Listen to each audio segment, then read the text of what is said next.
اوكي صقم يغاطمنا مس فدرال منግስቲ ናይ ፕሪቶሪያ ስምምዕነት ሙሉ ምትግባር صقم يغاطمنا what is alternate ታይቶ alternative ናይ ውግእ ምኻድ ቅድመ ህዚ ዝነበረ ውግእ ጆኖሳይድ ተፈጽሙና ኢልና ኢና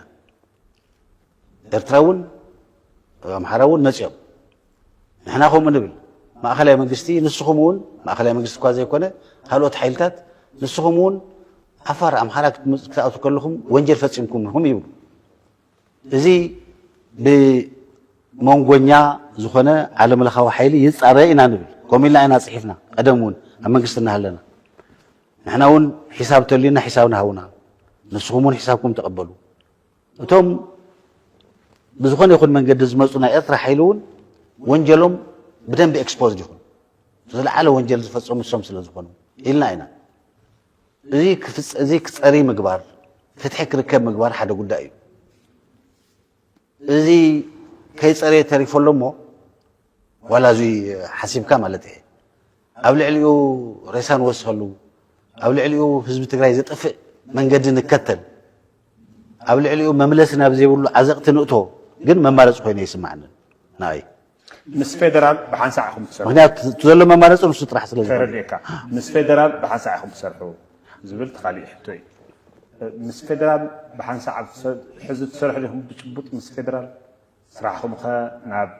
ውፅኢት ይሻገር ድዩ ዘሎ ብዙሕ ሰብ ሕዚ ከም ወቀሳ እውን ኣብ ትግራይ ዝረአ ፌደራል መንግስቲ ንሰብ ምስ ፌደራል ይሰርሑ እዮም ብፍላይ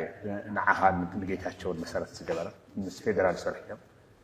ፌደራል መንግስቲ ግን ኣብ ትግራይ እስካዕ ሕዚ ዘብፅኦ ናይ ኣተሓሳስባ ለውጢ የለን ዝብል ነው ምስ ፌደራል ዘለኩም ርክብ ስራሕ ከመይ ወል ሶልካ ፎር ዘ ሪኮርድ ኣነ ኣብ ናይ ፌደራል መንግስቲ ተቆፂራ ይኮንኩ ዝሰርሕ ዘለኹ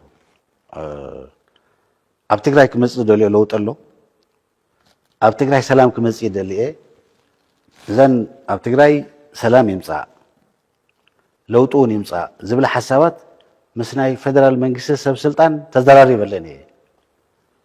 ከም ዝኣምኑለን ገሊፆምሉ እዮም ብተደጋጋሚ እዚ ጉዳይ እዚ ክትሰርሑ ክንሕግዘኩም ኢና እውን ኢሎም እዮም እዚ ሰላም ክነምፅእ ኣብ ማኒፌስቶና ብግልፂ ኣሚጥና ኢና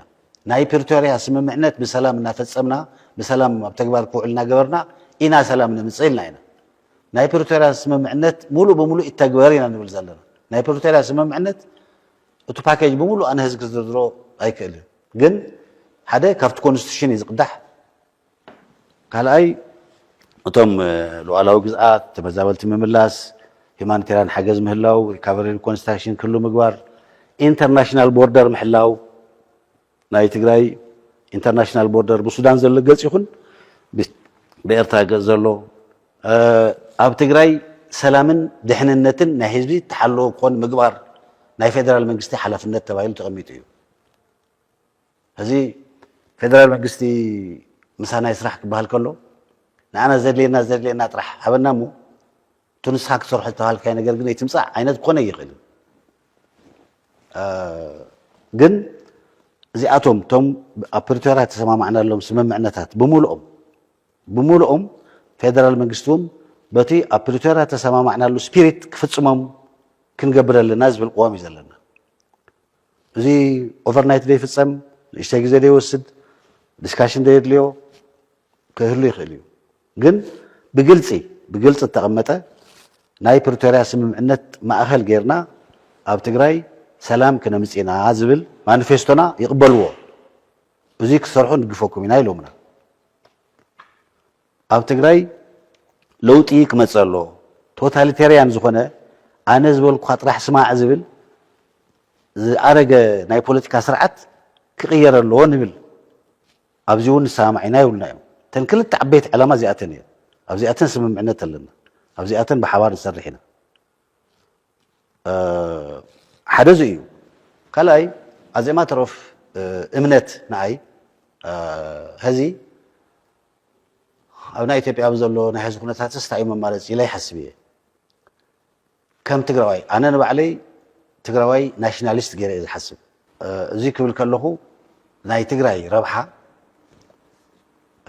ሕዚ ይኹን ስፔሲፊካሊ ሕዚ بتهزلو قناتات ናይ ትግራይ ረብሓ ኣብ ናይ ኢትዮጵያ ፌደራላዊ ዲሞክራሲያዊ ልምዓታዊ መንግስቲ ብሓባር ኮንካ እዩ ዝፍታሕ ዝብል እምነት ኣለኒ ሕዚ ካብዚ እምነት እዚ ተበጊሰ ብዝኾነ ይኹን በቲ ዝመፅእ ናይ ኣንጻር ዝ ፌደራል መንግስቲ ዝግበር ምንቅስቓስ ኦፍኮርስ ከም ክሓልፎ ከም ዝኽእል እቲ መንግስቲ ይርዳእ እየ ግን ሓደ ግዜ እዚ ነገር ዝበዚሕዎ እቲ መንግስቲ እንድሕር ዝወድቕ ኮይኑ ስታይ እዩ ዝኾነ ኢላ ይሓስብ እሞ ቅድሚ ኩሉ ትጉዳእ ትግራይ እያ ቅድሚ ኩሉ ትጉዳእ ትግራይ እያ ኢላ ይሓስብ ምክንያቱ ዓዲ ብትንተን ክብል እዩ ኣብ እተበታተነ ዓዲ ክትኮን እውን ኣይትኽእልን ናይ ኢኮኖሚ ክትሓስብ እውን ኣይትኽእልን ብዛዕባ ዲሞክራሲ ክትሓስብ እውን ኣይትኽእልን ብዛዕባ ልምዓት ክትሓስብ እውን ኣይትኽእልን ናይ ትግራይ ረብሓ ብምንፃግ ዘይኮነስ በተህዝ ዘሎ ኩነታት ናይ ትግራይ ረብሓ ዝመላእ ዝበለፀ ዝመላእ ዝህዝ ዘሎ መንግስቲ ጠንኪሩ ተህዝ ዘጋጥሙ ዘሎ ብየማን ብፀጋም ዝመፅ ዘሎ ፀገማት ፈቲሑን ተወፂኡ እዩ ዝብል እምነት ኣለኒ ዝኾነ መንግስቲ ናይ ባዕሉ ፀገም ኣለዎ ፀገም የብሉን ዝብል እምነት የብለይን ዝሓለፈ ታሪክና ናይ ኩናት ታሪክና ረሲዐ ኣይኮንኩን ንሱ ብናይ ባዕሉ መንገዲ ክትሓዝ ኣለዎ ኢለ እየ ዝኣምን ኣብ ልዕሊ እየ ንወስኸሉ ኢለ እየ ዝኣምን ሕዚ እውን ምንም ፀገም ዘይብሉ መንግስቲ እዩ ኩሉ ነገር ኣልጋ ባልጋ እዩ ዝብል ኣረኣያ የብለይን ኣነ ዝርዝር ነገር ኣይፈልጥን ከምቲ ዓንትዎ ዝበልኩኻ ናይ መንግስቲ ቁፅር ኣይኮንኩን ስለዚ ቱ ዲቴይልስ ኣይፈልጦን ብዙሕ ክዛረብ ኣይክእልን ከም ማንም ኦብዘርቭ ዝገብር ሰብ ግን ፀገማት ከም ዘሎ ይርኢ እዚ ፀገማት እዚ ንመንግስቲ በርቲዕዎ ክፈትሖ ናብ ዘይኽእል ደረጃ ክበፅሕ ኣስተዋፅኦ እንተገይረ ትግራይ እንደገና ናብ ድከት ክትኣቱ ኣስተዋፅኦ ዝገብር ዘለኹ ገይሩ ኮይኑ ይስማዓኒ እዚ ሕዚ ዘሎ ነገር ተመዓራርዩ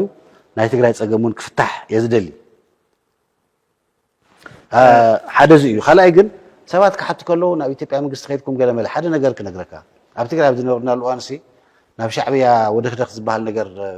ምእታው ምውፃእ ከም ዘሎ ምስ ሰማዕኹ ዘረባ ተላዒሉ ኣብ ካቢነ ኣኼባ ኣብ ካቢነ እዩ ተላዒሉ ሓሳብ ክበሉ ተገድድ ኩሉ ኩነታት ነይሩ እና ኣነ ዝደሊ ትግራይ ናይ ፕሪቶርያ ስምምዕነት ሒዛ ናይ ፕሪቶርያ ስምምዕነት ይተግበር እናበለት ኢንተርናሽናል ደገፍ ሒዛ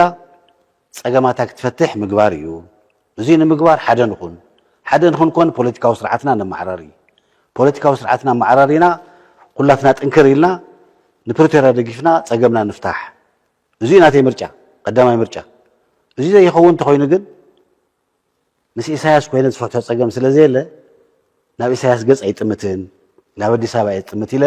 ኣብ ካቢነ ኣኼባ እየ ተዛሪበ ቅድሚ ምምፃይ ምስ ኢትዮጵያ እኮ ኮንስቲቱሽን ኣለና ዘራኸበና ፕሪቶርያ ስምምዕነት ኣለና ዘራኸበና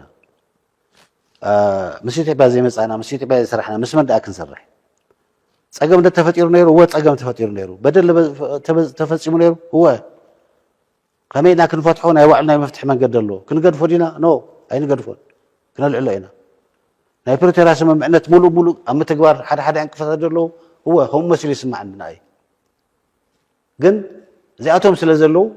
በቃ ኩሉ ነገር ሓደሽደሽ ይበል ሞ ናብ መእተዊ ዘይፍለጥ ዕረብሮ ንኺድ ዝብል ኣረኣያ ግን መዕነዋይ መሲሉ ይስማዓኒ ኮንስትራክቲቭ ዝኾነ መፍትሒ ክንረክብ ንኽእል ንባዕልትና እውን ሓደ ኮይና ውሽጥና ኩናት ተትሪፍና ናይ ውዕል ፕሪቶርያ ድማ ሒዝና ንሳ ኣብ ተግባር ክትውዕል እናገበርና ንእሽተይ ትንፋስ ንረክብ ካብኡ ድሓር ከም ህብረተሰብ ንልዓል ኢለ እየ ዝኣምን ባይዘወይ እግረ መንገዱ ከልዕለልካ ካብ ፕሪቶርያ ምስ መፃናስ ኣብ እዞም ወታደራዊ መራሕቲ እቶም ስራሕ ፈፀምቲ ሰንትራል ኮማንድ ገለ ዝበሃል ነገር ተኣኪብና ብዛዕባ ፕሪቶርያ ብዙሕ ነገር ተላዒሉ እና ኣሽዒቱ ዝበልክዎ ነገር እየ ክነግረካ እቱ ኣይጠቕመና ንቅደዶ ዝብል ሓሳብ እውን ይለዓል ስለ ዝነበረ ናይ ፕሪቶርያ ስምምዕነት ህዝቢ ትግራይ ከም ሓደ ፖለቲካዊ ኮሚኒቲ ከይፈረሰ ተወዲቡ ቀፃላይ ነገሩ ከም ማዕራሪ ዕድል ዝሃበና ስምምዕነት እዩ ዝብል ኣረኣያ ከም ዘለኒ ፓብሊክሊ ኣብቲ ኣኼባ እየ ተዛሪበ ህዝ ዘለና ኣረኣያ እውን ከምኡ እዩ ተፈለየ ይኮነን ናትካ ተሓስባ ይኸብር እየ ጀነራል حنتي بتعمي تجرمن نجن فدرال منكست خمزي حسبله نايمان فدرال منكست تجريس أكال إثيوبيا